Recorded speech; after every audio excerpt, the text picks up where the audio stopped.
Assalamu alaikum warahmatullahi taala wabarakatuh. Vipi hali wapenzi watazamaji wa chaneli yetu pendwa zaidi ya Tabibu Ramadhani?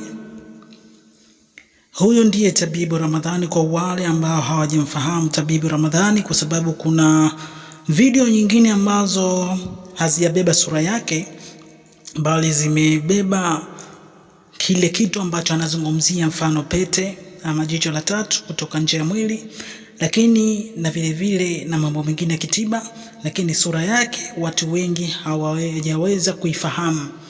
Lakini leo nimeamua kuwafahamisha sura yake Tabibu Ramadhani, japokuwa katika video nyingine za huko nyuma zimebeba sura yake, lakini watu wengi hawezi kupekua zile video ambazo ni za mwanzo kuweza kupata kuona sura yake. Lakini leo tumeamua kuwaonyeshea katika video ambayo itakuwa iko juu, ambayo inaonyeshea sura yake Tabibu Ramadhani ama Sharifu Ramadhani.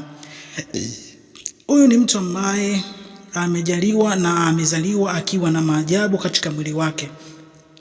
Mkono wake unayoona ama macho yake ama pumzi yake, Mwenyezi Mungu amejalia kuipa karama kubwa sana.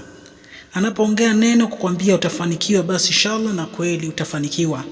Mimi ni hayo tu, lakini usisahau kusubscribe, kulike, kucomment ili kuwa wa kwanza kupata video hizi.